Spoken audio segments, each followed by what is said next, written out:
पहला, यदि ई और एफ इस प्रकार की घटनाएं हैं कि प्रोबेबिलिटी ऑफ ई बराबर है 0.6, प्रोबेबिलिटी ऑफ एफ बराबर है 0.3 और probability of E intersection F का मान है 0.2, तो हमें इसमें प्रोबेबिलिटी ई बाई एफ और प्रोबेबिलिटी एफ बाई ई ज्ञात करना है।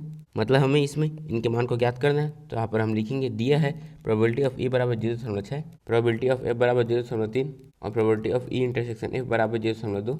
तो पहले हम इसे ज्ञात करेंगे। तो आ जाएगा probability of E by F. तो यहाँ पर इसका सूत्र होता है probability of E intersection F बटे, यहाँ पर जो रहता है हम उसकी प्रायिकता को नीचे लिखते हैं। तो यहाँ पर आ जाएगा प्रोबेबिलिटी ऑफ एफ तो बराबर, यहाँ पर इसका मान है 0.2 और इसका मान है 0.3। तो यहाँ पर हम लिखेंगे 0.2 बटे, यहाँ पर आ जाएगा 0.3।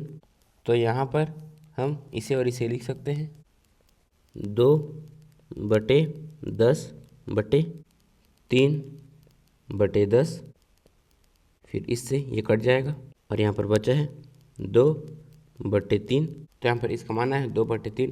तो अब हम इसका मान ज्ञात करेंगे। तो आ जाएगा probability of F by E बराबर, तो यहाँ पर एफ बाई ई है तो यहाँ पर आना चाहिए probability of F intersection E, लेकिन हम यहाँ probability of E intersection F लिखेंगे क्योंकि एफ इंटरसेक्शन ई और ई इंटरसेक्शन एफ दोनों का मान एक ही होता है। फिर यहाँ पर ये है तो बट्टी में आ जाएगा प्रोबेबिलिटी ऑफ ई, तो यहाँ बराबर, यहाँ पर इसका मान है 0.2 और इसका मान है 0.6। तो यहाँ पर आ जाएगा 0.2 बटे, यहाँ पर आ जाएगा 0.6। फिर यहाँ पर हम इसे 2/10 और इसे 6/10 लिख सकते हैं। तो यहाँ पर आ जाएगा 2 बटे, यहाँ पर आ जाएगा 10 बटे, यहाँ पर आ जाएगा 6/10। तो यहाँ पर इससे ये कट जाएगा। तो यहाँ पर बचा है 2/6, फिर 2 एकम 2, 2 तिया 6। तो यहाँ पर हमारा मान आया है 1/3। तो यहाँ पर इसका मान आया है 1/3। दूसरा, probability of A by B ज्ञात कीजिए यदि प्रोबेबिलिटी ऑफ बी बराबर 0.5 और probability of A intersection B बराबर 0.32 है। तो हमें इसमें इसका मान ज्ञात करना है। तो यहाँ पर हम लिखेंगे, दिया है प्रोबेबिलिटी ऑफ बी बराबर 0.5, फिर probability of A intersection B बराबर 0.32। तो अब हम probability of A by B ज्ञात करेंगे, जिसका सूत्र होता है probability of A intersection B बटे, यहाँ पर जो रहता है उसकी प्रायिकता को नीचे लिखते हैं। तो यहाँ पर आ जाएगा प्रोबेबिलिटी ऑफ बी बराबर, यहाँ पर इसका मान है ये और इसका मान है ये। तो यहाँ पर आ जाएगा 0.32 बटे, यहाँ पर आ जाएगा 0.5। तो यहाँ से बराबर हम इसे और इसे लिख सकते हैं 32 बटे, यहाँ पर आ जाएगा 100 बटे, यहाँ पर आ जाएगा 5/10। तो यहाँ से बराबर, यहाँ पर ये ऊपर जाएगा तो पलट जाएगा। तो यहाँ पर आ जाएगा 32 बटे, यहाँ पर 100 गुणा, यहाँ पर आ जाएगा 10 बटे, यहाँ पर 5। फिर इससे ये कट जाएगा। फिर हम 32 का 1 में और 10 का 5 में गुणा करेंगे। तो यहाँ पर आ जाएगा 32 बटे, यहाँ पर आ जाएगा 50। तो यहाँ पर ये हो जाएगा 2 16 32, फिर यहाँ पर 2 दूनी 4 और 2 पंचे 10 बराबर, यहाँ पर आ जाएगा 16 बटे, यहाँ पर 25। यहाँ पर इसका मान है 16/25। तीसरा, यदि प्रोबेबिलिटी ऑफ ए बराबर 0.8, प्रोबेबिलिटी ऑफ बी बराबर 0.5 और probability of B by A बराबर 0.4 ज्ञात कीजिए। पहला, probability of A intersection B, दूसरा probability of A by B, तीसरा probability of A union B. तो इसमें इन तीनों के मान को ज्ञात करना है। तो पहले हम यहाँ पर लिखेंगे, दिया है प्रोबेबिलिटी ऑफ ए बराबर 0.8, प्रोबेबिलिटी ऑफ बी बराबर 0.5, probability of B by A बराबर 0.4।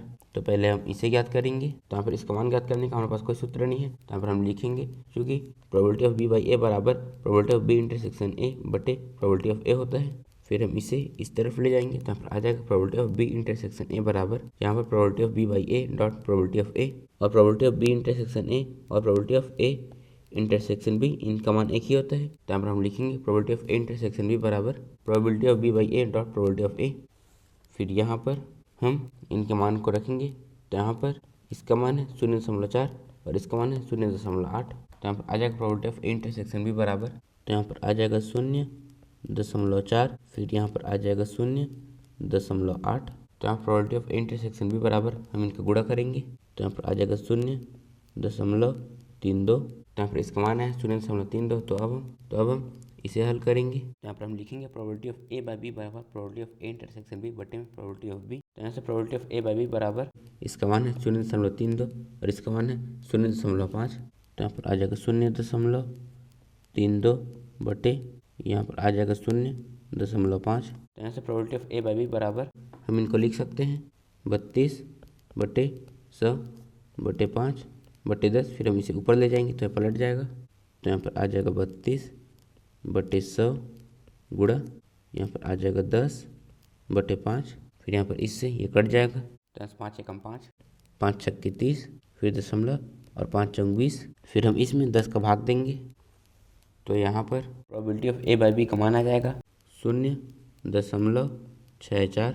यहाँ पर इसका मान है 0.64। तो अब हम इसे हल करेंगे। तो यहाँ पर आ जाएगा probability of A union B बराबर, इसका सूत्र होता है प्रोबेबिलिटी ऑफ ए धन प्रोबेबिलिटी ऑफ बी ऋण probability of A intersection B. तो probability of A union B बराबर, इसका मान है 0.8, इसका मान है 0.5 और इसका मान है 0.32।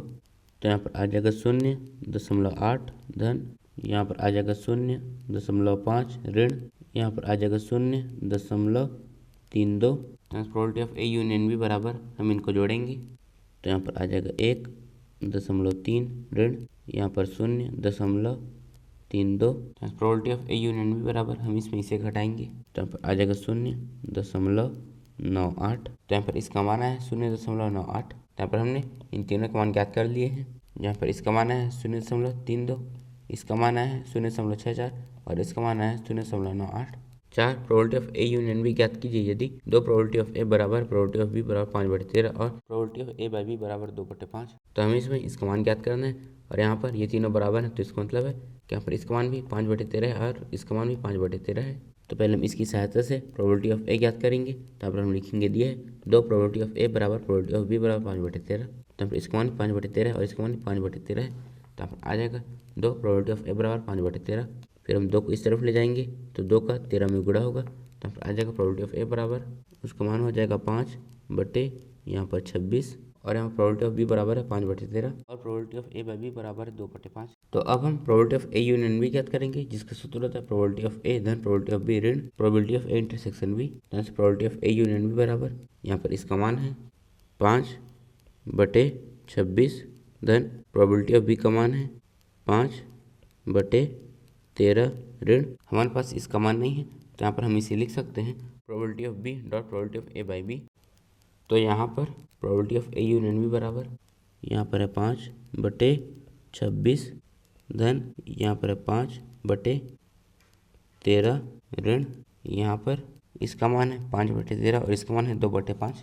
तो यहाँ पर आ जाएगा 5/13 गुणा यहाँ पर आ जाएगा 2/5, फिर इससे ये कट जाएगा। तो यहाँ probability of A union B बराबर, यहाँ पर है 5/26 धन 5/13 और यहाँ पर बचा है 2/13। तो यहाँ पर आ जाएगा 2/13। तो probability of A union B बराबर, यहाँ पर 26 है तो इनके हर को भी 26 बनाने के लिए हम इनके अंश में 2 से गुणा करेंगे। तो यहाँ पर आ जाएगा 10/26 ऋण, यहाँ पर आ जाएगा 4/26। तो यहाँ पर इन सभी के हर समान है तो हम इसे लिख सकते हैं 5 धन यहाँ पर 10 ऋण यहाँ पर 4 बटे यहाँ पर आ जाएगा 26। तो probability of A union B बराबर, हम 5 में 4 घटाएंगे तो आ जाएगा 10 धन 1, फिर हम 10 में 1 जोड़ेंगे 11 बटे यहाँ पर है 26। तो पर इसका मान है 11/26। 5 यदि प्रोबेबिलिटी ऑफ ए बराबर 6/11 प्रोबेबिलिटी ऑफ बी बराबर 5/11 और probability of A union B बराबर 7/11 तो ज्ञात कीजिए पहला probability of A intersection B, दूसरा probability of A by B, तीसरा probability of B by A. तो हम इसमें ये दिया हुआ है तो इनके मान को हमें ज्ञात करना है। तो यहाँ पर हम लिखेंगे दिया है प्रोबेबिलिटी ऑफ ए बराबर 6/11, प्रोबेबिलिटी ऑफ बी बराबर 5/11 और probability of A union B बराबर 7/11।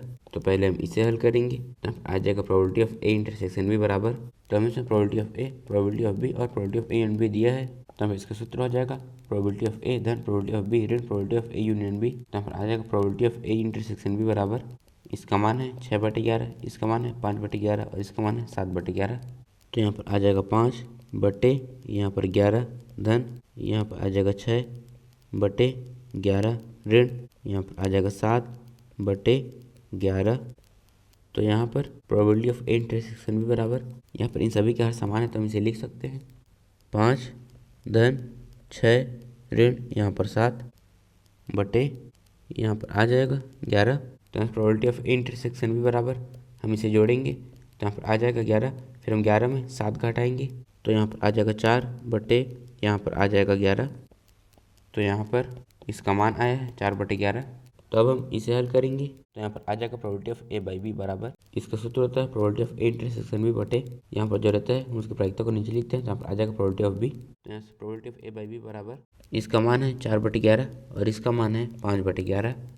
4 बटे यहाँ पर आ जाएगा 11 बटे यहाँ पर आ जाएगा 5/11, फिर ये और ये कट जाएगा तो यहाँ पर आ जाएगा। तो यहाँ से probability of A by B बराबर, यहाँ पर बचा है 4/5, तो यहाँ पर आ जाएगा 4 बटे यहाँ पर 5, तो यहाँ पर इसका मान है 4/5। तो अब हम इसे ज्ञात करेंगे तो यहाँ पर आ जाएगा probability of B by A बराबर, इसके हिसाब से यहाँ पर आना चाहिए probability of B intersection A, लेकिन हम यहाँ पर प्रोबेबिलिटी ऑफ इंटरसेक्शन बी लिखेंगे क्योंकि प्रोबेबिलिटी ऑफ इंटरसेक्शन बी और probability of B intersection A दोनों का मान एक ही होता है। फिर यहाँ पर जो रहता है हम उसकी प्रायिकता को नीचे लिखते हैं, तो यहाँ पर आ जाएगा प्रोबेबिलिटी ऑफ ए, तो probability of B by A बराबर, इसका मान है 4/11 और इसका मान है 6/11, तो यहाँ पर आ जाएगा 4 बटे यहाँ पर 11 बटे यहाँ पर आ जाएगा 6 बटे यहाँ पर 11, फिर इससे ये कट जाएगा तो यहाँ बचा 4/6, तो यहाँ पर 2 दूनी 4, 2 तिया 6, तो यहाँ प्रोबेबिलिटी ऑफ बी बाई ए का मान आया है 2/3। तो यहाँ पर हमने इन तीनों का मान ज्ञात कर लिए, तो यहाँ पर इसका मान आया है 4/11, इसका मान आया है 4/5 और इसका मान आया है 2/3। निम्नलिखित प्रश्न में probability of E by F ज्ञात कीजिए। 6 एक सिक्के को 3 बार उछाला गया है और हमें इसमें ये 3 घटनाएं दिए गए हैं, तो हमें इसमें इनकी सहायता से probability of E by F ज्ञात करना है। तो उससे पहले हम एक सिक्के को 3 बार उछालने पर प्रतिशत समष्टि लिखेंगे। यहाँ पर हम एक सिक्के को 3 बार उछाल रहे हैं, जब हम उसे पहली बार उछालेंगे तो 2 संभावना बनती है, या तो यहाँ पर हेड आएगा या फिर टेल आएगा। फिर अगर हम दूसरी बार उछालेंगे तो भी 2 संभावना है, फिर हम तीसरी बार उछालेंगे तो भी 2 संभावना है, मतलब कुल 8 संभावनाएं हैं। मतलब प्रतिशत समष्टि में कुल 8 अवयव होंगे, तो यहाँ पर 8 का आधा होता है 4, तो इसीलिए हम प्रतिशत समष्टि लिखने के लिए पहले 4 बार एच लिखेंगे, फिर 4 बार टी लिखेंगे, फिर 4 का आधा होता है 2, तो हम 2 बार एच, 2 बार टी, 2 बार एच और 2 बार टी लिखेंगे। फिर 2 का आधा होता है 1, इसीलिए हम 1 बार एच, 1 बार टी, 1 बार एच, 1 बार टी, फिर बाकी को भी वैसे ही लिखेंगे। तो यहाँ पर ये है हमारा प्रतिशत समष्टि। तो यहाँ पर चित का मतलब होता है हेड और पट का मतलब होता है टेल। तो पहले हम इसे हल करेंगे, तो पहले हम इसे लिखेंगे। तो यहाँ पर ये तीसरी उछाल पर चित आना चाहिए, तो यहाँ पर इसमें तीसरी उछाल पर चित आ रहा है, इसमें भी तीसरी उछाल पर चित आ रहा है, इसमें भी आ रहा है और इसमें भी आ रहा है। फिर हम एफ को लिखेंगे, तो यहाँ पर एफ है पहली दोनों उछालों पर चित, तो यहाँ पर इसमें पहली दोनों उछालों पर चित आ रहा है और यहाँ पर इसमें आ रहा है और बाकी किसी में भी पहली दोनों उछालों पर चित नहीं है। तो अब हम इंटरसेक्शन एफ लिखेंगे, तो इसमें जो इन दोनों में कॉमन रहता है हम उसे लिखते हैं, तो यहाँ पर इन दोनों में केवल ये कॉमन है, तो यहाँ पर आ जाएगा एच एच एच। तो अब हम probability of E by F ज्ञात करेंगे, जिसका सूत्र रहता है probability of E intersection F, फिर बटे में यहाँ पर जो रहता है उसकी प्रायिकता को नीचे लिखते हैं, तो आ जाएगा प्रोबेबिलिटी ऑफ एफ। तो बराबर हम यहाँ पर इसका मान रखेंगे, तो यहाँ पर हेड के आने की संभावना है 1/2 गुणा इसकी भी संभावना 1/2 है और इसकी भी संभावना 1/2 है, तो यहाँ पर इसका मान हो जाएगा 1/8। तो हम इसके जगह में 1/8 लिखेंगे, तो यहाँ पर आ जाएगा 1/8 बटे, तो यहाँ पर इसका मान रखेंगे, तो यहाँ पर इसका मान होगा 1/8 धन इसका मान होगा 1/8, फिर हम इनको जोड़ेंगे तो यहाँ पर आ जाएगा 2/8, फिर इससे ये कट जाएगा, तो यहाँ पर बचा है 1/2। तो पहली घटना में probability of E by F का मान है 1/2। तो अब हम दूसरा को हल करेंगे, तो यहाँ पर ई है न्यूनतम 2 चित, मतलब उसमें कम से कम 2 हेड हों और अधिकतम 3 भी हो सकते हैं। तो यहाँ पर ई में ये आएगा, ये आएगा, ये आएगा और ये आएगा, तो यहाँ पर हम लिखेंगे H H H, H T H, T H H, H H T, फिर हम एफ को लिखेंगे, तो यहाँ पर एफ है अधिकतम 2 चित, मतलब इसमें अधिकतम 2 हेड हो सकते हैं और कम से कम में एक भी हेड ना हो, तो यहाँ पर इसमें ही केवल 3 हेड हैं, फिर बाकी इन सभी में केवल अधिकतम 2 हेड हैं और कम से कम में एक भी हेड नहीं है, तो हम एफ में इसे लिखेंगे। फिर हम ए इंटरसेक्शन एफ ज्ञात करेंगे, मतलब जो इन दोनों में कॉमन हो, तो यहाँ पर तब इसमें एच टी एच कॉमन है, टी एच एच कॉमन है और एच एच टी कॉमन है, तो यहाँ पर आ जाएगा H T H, T H H, H H T. फिर हम यहाँ पर probability of E by F ज्ञात करेंगे, जिसका सूत्र होता है probability of E intersection F बटे प्रोबेबिलिटी ऑफ एफ।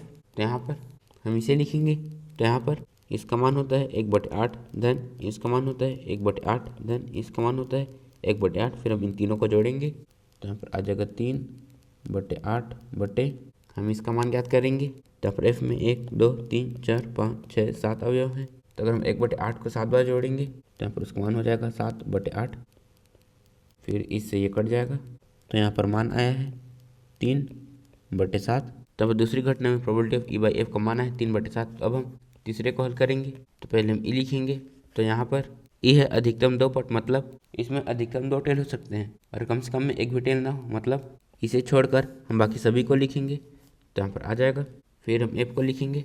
तो यहाँ पर एफ है न्यूनतम 1 पट, मतलब उसमें कम से कम 1 टेल हो और अधिकतम 3 टेल हो सकते हैं, मतलब इसे छोड़ के हम बाकी सभी को लिखेंगे। तो यहाँ पर आ जाएगा।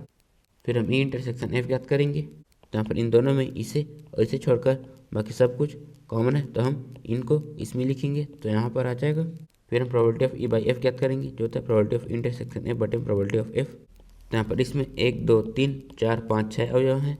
तो यहाँ पर इसका मान हो जाएगा 6/8 बटे, तो यहाँ पर इसमें 1 2 3 4 5 6 7 अवयव हैं। तो यहाँ पर इसका मान हो जाएगा 7/8।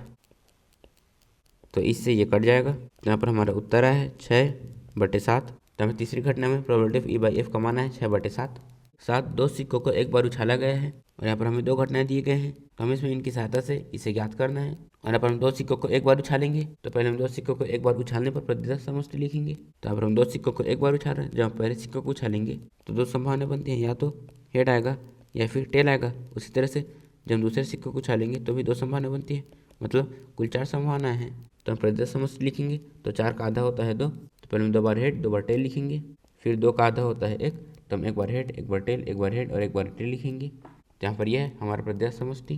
तो यहाँ पर प्रतिशत समष्टि में कुल 4 अवयव हैं। तो पहले हम इसे हल करेंगे। तो यहाँ पर पहले हम ई लिखेंगे। तो यहाँ पर ई है एक सिक्के पर पट आना चाहिए, मतलब केवल एक सिक्के पर ही टेल आना चाहिए। तो यहाँ पर केवल इन दोनों में ही एक बार टेल आ रहा है, तो हम इसे यहाँ पर लिखेंगे। फिर हम एफ ज्ञात करेंगे। तो यहाँ पर एफ है एक सिक्के पर चित्त प्रकट होता है, मतलब केवल एक बार हेड आता है। तो यहाँ पर केवल इनमें ही एक बार हेड आ रहा है, तो हम इसे यहाँ पर लिखेंगे। तो हम इंटरसेक्शन एफ ज्ञात करेंगे, जो होगा ST, तब हम probability of E by F ज्ञात करेंगे, जिसका सूत्र है प्रोबेबिलिटी ऑफ इंटरसेक्शन एफ बटे प्रोबेबिलिटी ऑफ एफ। तो यहाँ पर हम इसका मान रखेंगे। तो यहाँ पर हेड आने की संभावना है 1/2 गुणा इसकी संभावना भी 1/2 है, तो हम इनका गुणा करेंगे। तो यहाँ पर आ जाएगा 1/4 धन इसकी संभावना भी हो जाएगी 1/4, फिर हम इनको जोड़ेंगे। तो यहाँ पर इसका मान आ जाएगा 2/4। इस तरह से इसका मान भी आ जाएगा 2/4। तो यहाँ पर हम लिखेंगे 2/4 बटे यहाँ पर 2/4। तो यहाँ पर 2 एकम 2 2 दूनी 4 2 एकम 2 2 दूनी 4। तो यहाँ पर बचा है 1/2 बटे यहाँ पर 1/2। फिर इससे ये कट जाएगा। तो यहाँ पर इसका मान आ जाएगा 1। तो पहली घटना में probability of E by F का मान है 1। तो हम दूसरा को हल करेंगे। तो पहले हम ई ज्ञात करेंगे। तो यहाँ पर यह कोई पट प्रकट नहीं होता, मतलब उसमें एक बार भी टेल नहीं आता है। तो यहाँ पर केवल इसमें एक बार भी टेल नहीं आ रहा है, इसलिए यहाँ पर ई का मान आ जाएगा HH। फिर हम एफ ज्ञात करेंगे। तो यहाँ पर एफ है कोई चित्त प्रकट नहीं होता, मतलब एक बार भी हेड नहीं आता। तो केवल इसमें एक बार भी हेड नहीं आ रहा है, इसलिए यहाँ पर एफ हो जाएगा TT। फिर हम इंटरसेक्शन एफ ज्ञात करेंगे। तो हम देखते हैं कि यहाँ पर इन दोनों में क्या कॉमन है। तो यहाँ पर इन दोनों में कुछ भी कॉमन नहीं है, इसलिए यहाँ पर इसका मान हो जाएगा 5। तो यहाँ पर हम probability of E by F ज्ञात करेंगे, जिसका सूत्र होता है प्रोबेबिलिटी ऑफ इंटरसेक्शन एफ बटे प्रोबेबिलिटी ऑफ एफ। तो हम इसे हल करेंगे। तो यहाँ पर इसका मान है 5। तो जब भी किसी का मान 5 आ जाता है तो उसकी प्रायिकता 0 होती है। तो यहाँ पर इसका मान आ जाएगा 0 बटे, हम इसका मान ज्ञात करेंगे। तो यहाँ पर आ जाएगा 1/2 गुणा 1/2, फिर हम इनका गुणा करेंगे। तो यहाँ पर आ जाएगा 1/4। और अगर हम शून्य में किसी का भी भाग देंगे तो उसका मान 0 ही आएगा, तो बराबर में आ जाएगा 0। तो हम दूसरी घटना में probability of E by F का मान है 0। 8 एक पासे को 3 बार उछाला गया है और यहाँ पर हमें ई और एफ दिया हुआ है, तो हम इसमें इनकी सहायता से probability of E by F को ज्ञात करना है। जब हम पासे को पहली बार उछालेंगे तो उसमें 1 से लेकर 6 तक कोई भी संख्या आ सकता है, मतलब कुल 6 संभावना है। फिर हम दूसरी बार उछालेंगे तो भी 6 संभावना है, फिर तीसरी बार उछालेंगे तो भी 6 संभावना है, मतलब कुल 216 संभावनाएं हैं। मतलब पासे को 3 बार उछालने पर प्रतिदर्श समष्टि में 216 अवयव होंगे। यहाँ पर हम लिखेंगे पासे को 3 बार उछालने पर प्रतिदर्श समष्टि में 216 अवयव हैं। तो अब हम ई लिखेंगे और यहाँ पर ई है तीसरी उछाल पर 4 प्रकट होना। तो यहाँ पर 1 हो सकता है 1 1 4, फिर 1 2 4, फिर 1 3 4, फिर 1 4 4, फिर 1 5 4, फिर 1 6 4। इस तरह से 2 1 4 2 2 4 2 3 4 2 4 4 2 5 4 2 6 4, फिर 3 1 4 3 2 4 3 3 4 3 4 4 3 5 4 3 6 4, फिर 4 1 4 4 2 4 4 3 4 4 4 4, फिर 4 5 4, फिर 4 6 4, फिर 5 1 4 5 2 4 5 3 4 5 4 4 5 5 4, फिर 5 6 4, फिर 6 1 4 6 2 4 6 3 4 6 4 4 6 5 4 6 6 4। तो अब हम एफ को लिखेंगे। तो यहाँ पर एफ है पहली 2 उछालों पर क्रमशः 6 तथा 5 प्रकट होना। तो फिर इसका मतलब है कि पहली उछाल में हमेशा 6 होगा, फिर दूसरी उछाल में हमेशा 5 होगा, फिर तीसरी उछाल में 1 हो सकता है, 2 हो सकता है, 3 4 5 6 कुछ भी हो सकता है। तो फिर F हो जाएगा 6 5 1 6 5 2 6 5 3 6 5 4 6 5 5 6 5 6। फिर हम ई इंटरसेक्शन F ज्ञात करेंगे, मतलब जो ई और F में कॉमन है उसे हम लिखेंगे। तो यहाँ पर F है पहली दोनों उछालों पर क्रमशः 6 तथा 5 हो, और इसमें पहली दोनों उछालों पर क्रमशः 6 तथा 5 केवल इसमें है, इसीलिए यहाँ पर इसका मान हो जाएगा 6 5 4। तो अब हम probability of E by F ज्ञात करेंगे, जिसका सूत्र होता है प्रोबेबिलिटी ऑफ इंटरसेक्शन एफ बटे में यहाँ पर जो रहता है उसकी प्रायिकता को नीचे लिखते हैं, तो आ जाएगा प्रोबेबिलिटी ऑफ एफ यहाँ से बराबर। तो हम यहाँ पर इसका मान रखेंगे और यहाँ पर इसमें केवल एक अवयव है और प्रतिदश समष्टि में 216 अवयव हैं, तो यहाँ पर इसका मान हो जाएगा 1/216। प्रतिदश समष्टि में 216 अवयव हैं और वो सारे सम संभावित परिणाम हैं, तो इसमें हम अनुकूल परिणामों की संख्या बटे कुल परिणामों की संख्या हमारे तरीका लगा सकते हैं। फिर यहाँ पर बटे इसमें 6 अवयव हैं, तो फिर इसका मान हो जाएगा 6 बटे यहाँ पर आ जाएगा 216, फिर ये और ये कट जाएगा, तो यहाँ पर हमारा मान है 1/6। तो यहाँ पर probability of E by F का मान है 1/6। 9 एक पारिवारिक चित्र में माता पिता व पुत्र या दीक्षक खड़े हैं और हमें यहाँ पर ई और एफ दिए हुए हैं, तो हम इसमें इनकी सहायता से probability of E by F को ज्ञात करना है। तो पहले हम माता को एम, पिता को एफ और पुत्र को एस मानेंगे, तो यहाँ पर हम लिखेंगे माना माता पिता और पुत्र क्रमशः एम एफ एस है, तो प्रतिदश समष्टि एस बराबर आ जाएगा। तो इसमें यह हो सकता है कि पहले माता फिर पिता फिर पुत्र, या पहले माता फिर पुत्र फिर पिता, या पहले पिता फिर माता फिर पुत्र, या पहले पिता फिर पुत्र फिर माता, या पहले पुत्र फिर पिता फिर माता, या पहले पुत्र फिर माता फिर पिता। तो हम ई ज्ञात करेंगे और यहाँ पर ई है पुत्र एक सिरे पर खड़ा है, तो यहाँ पर इसमें और इसमें पुत्र एक सिरे पर खड़ा है, तो हम इनको इसमें लिखेंगे। फिर हम एफ ज्ञात करेंगे और यहाँ पर एफ है पिता मध्य में खड़े हैं, तो यहाँ पर केवल इसमें और इसमें पिता मध्य में है, तो हम इनको इसमें लिखेंगे। फिर हम ई इंटरसेक्शन एफ ज्ञात करेंगे, मतलब जो दोनों में कॉमन है उसे इसमें लिखेंगे। तो फिर इन दोनों में ये और ये कॉमन है, तो हम इनको इसमें लिखेंगे। तो हम probability of E by F ज्ञात करेंगे, जो होता है probability of E intersection F बटे में यहाँ पर जो रहता है उसकी प्रायिकता को नीचे लिखते हैं, तो आ जाएगा प्रोबेबिलिटी ऑफ एफ। फिर यहाँ पर इसका हम मान रखेंगे, तो यहाँ पर इसमें केवल 2 अवयव हैं और प्रतिदश समष्टि में कुल 6 अवयव हैं, तो यहाँ पर इसका मान हो जाएगा 2/6 बटे यहाँ पर हम इसका मान रखेंगे, तो यहाँ पर इसमें भी कुल 2 अवयव हैं और इसमें 6 अवयव हैं, तो यहाँ पर आ जाएगा 2/6। तो यहाँ पर इससे ये कट जाएगा, तो यहाँ पर आ जाएगा 1, तो यहाँ पर हमारा मान आया है 1। तो यहाँ probability of E by F का मान आया है 1। 10 एक काले और एक लाल पासे को उछाला गया है और यहाँ पर हमें 2 घटनाएं दी हैं, तो पहले हम ए को हल करेंगे। तो यहाँ पर ए है 5 पर प्राप्त संख्याओं का योग 9 से ज्यादा होने की सप्रतिबंध प्रायिकता ज्ञात कीजिए। यदि यह ज्ञात हो कि काले पासे पर 5 प्रकट हुआ है, तो हमें इसमें 5 पर प्राप्त संख्याओं का योग 9 से ज्यादा होने की सप्रतिबंध प्रायिकता को ज्ञात करना है, और यहाँ पर हमें पता है कि काले पासे पर 5 प्रकट हुआ है, तो इसका मतलब है कि यहाँ पर एक घटना घटित हो चुकी है, और जो घटना घटित हो चुकी होती है हम उसे एफ मानते हैं। तो यहाँ पर हम इसे एफ मानेंगे और प्राप्त संख्याओं का योग 9 से ज़्यादा होने की सप्रतिबंध प्रायिकता को हम ई मानेंगे।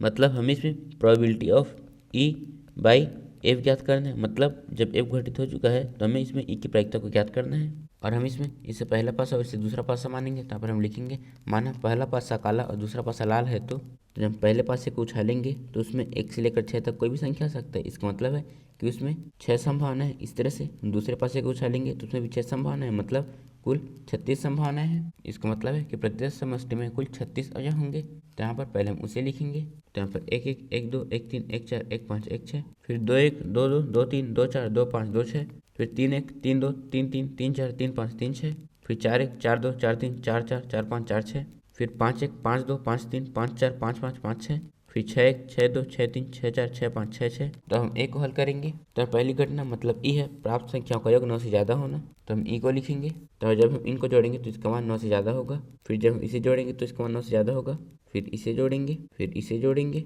फिर इसे जोड़ेंगे, फिर इसे जोड़ेंगे, फिर हम दूसरी घटना मतलब एफ लिखेंगे, जो है काले पासे मतलब पहले पर 5 आना, तो यहाँ एफ बराबर, तो यहाँ पर केवल इसमें पहले पासे पर मतलब पहले स्थान पर 5 आ रहा है, तो हम इसे यहाँ पर लिखेंगे। फिर यहाँ पर फिर हम ई इंटरसेक्शन एफ ज्ञात करेंगे, मतलब जो इन दोनों में कॉमन है उसे यहाँ पर लिखेंगे। तो यहाँ पर इन दोनों में केवल ये कॉमन है, तो हम इसको यहाँ पर लिखेंगे, तो यहाँ पर आ जाएगा 5 5 5 6। तो हम probability of E by F ज्ञात करेंगे, मतलब जब ये घटित हो चुका है तो हम इसमें ई की प्रायिकता को ज्ञात करना है। तो इसका सूत्र होता है प्रोबेबिलिटी ऑफ इंटरसेक्शन एफ बटे में हम इसकी प्रायिकता को नीचे लिख देते हैं, तो आ जाएगा प्रोबेबिलिटी ऑफ एफ टेंस बराबर, फिर हम इसे ज्ञात करेंगे। तो फिर इसके आने की प्रायिकता है 1, बटे 6 गुणा इसकी अनेक प्रायिकता 1/6, फिर हम इनका गुणा करेंगे तो यहाँ पर आ जाएगा 1/36 धन इसकी प्रायिकता है 1/36, फिर हम इनको जोड़ेंगे तो यहाँ पर इसका मान आ जाएगा 2 यहाँ पर 36 बटे इसका मान 1/36, इसका मान 1/36, इस तरह से इनका मान भी 1/36 है। और यहाँ पर ये 6 है तो हम 6 बार 1/36 को जोड़ेंगे तो इसका मान आ जाएगा 6 बटे यहाँ पर 36, फिर इससे ये कट जाएगा और 2 1 हम 2, 2 3 6, तो यहाँ पर हमारा उत्तर है 1/3। मतलब जब काले पासे पर 5 प्रकट हुआ है तब पासों पर प्राप्त संख्याओं का योग 9 से ज़्यादा होने की सप्रतिबंध प्रायिकता 1/3 है। फिर हम इसे हल करेंगे तो हम यहाँ पर लिखेंगे बी, फिर यहाँ पर बी है पासों पर प्राप्त संख्याओं का योग 8 होने की सप्रतिबंध प्रायिकता ज्ञात कीजिए। यदि यह ज्ञात हो कि लाल पासों पर प्रकट संख्या 4 से कम है तो यहाँ पर पासों पर प्राप्त संख्याओं का योग 8 होने की सप्रतिबंध प्रायिकता को हमें ज्ञात करना है। इसका मतलब है कि यहाँ पर यह है घटना ई और हमें से पता है कि लाल पासे पर प्रकट संख्या 4 से कम है तो यहाँ पर यह है घटना एफ, और यहाँ पर एक घटना घटित हो चुकी है तो हम इसमें probability of E by F को ज्ञात करना है। मतलब जब घटना एफ घटित हो चुकी होती है तो उसे ई की प्रायिकता को ज्ञात करना है। तो यहाँ पर हम लिखेंगे माना ई बराबर पासों पर प्राप्त संख्याओं का योग 8 होना, तो यहाँ से ई बराबर हम जब इन दो संख्याओं को जोड़ें तो उसका योग 8 होना चाहिए, तो यहाँ पर हम 2 में 6 जोड़ेंगे तो इसका मान आ जाएगा 8। यहाँ पर हम लिखेंगे 2,6, इस तरह से यहाँ पर आ जाएगा 3,5, फिर 4,4, फिर 5,3, फिर 6,2, फिर हम दूसरी घटना मतलब एफ लिखेंगे जो है लाल पास से मतलब दूसरे पर प्रकट संख्या 4 से कम है, तो एफ बराबर यहाँ पर इसका मतलब है कि दूसरे स्थान पर प्रकट संख्या 4 से कम हो, तो यहाँ पर केवल इनमें ही दूसरे स्थान पर प्रकट संख्या 4 से कम है तो हम इनको एफ में लिखेंगे, फिर हम ई इंटरसेक्शन एफ ज्ञात करेंगे। तो यहाँ पर इसमें और इसमें 5 3 और 6 2 कॉमन है तो हम इसको यहाँ पर लिखेंगे तो यहाँ पर आ जाएगा 5 3 और 6 2। तो अब हम probability of E by F ज्ञात करेंगे जिसका सूत्र था प्रोबेबिलिटी ऑफ इंटरसेक्शन एफ बटे में प्रोबेबिलिटी ऑफ एफ, तो बराबर हम इसका मान रखेंगे तो यहाँ पर इसका मान होता है 1/36 धन इसका मान 1/36, फिर हम इनको जोड़ेंगे तो यहाँ पर आ जाएगा 2 बटे यहाँ पर 36 बटे, फिर हम इसकी प्रायिकता को लिखेंगे तो यहाँ पर इसमें कुल 18 अवयव है तो यहाँ पर आ जाएगा 18 बटे यहाँ पर 36, फिर इससे ये कट जाएगा और 2 1 2, 2 9 18, तो यहाँ पर हमारा उत्तर आया है 1/9। मतलब जब लाल पासे प्रकट संख्या 4 से कम है तो पासों पर प्राप्त संख्याओं का योग 8 होने की सप्रतिबंध प्रायिकता 1/9 है।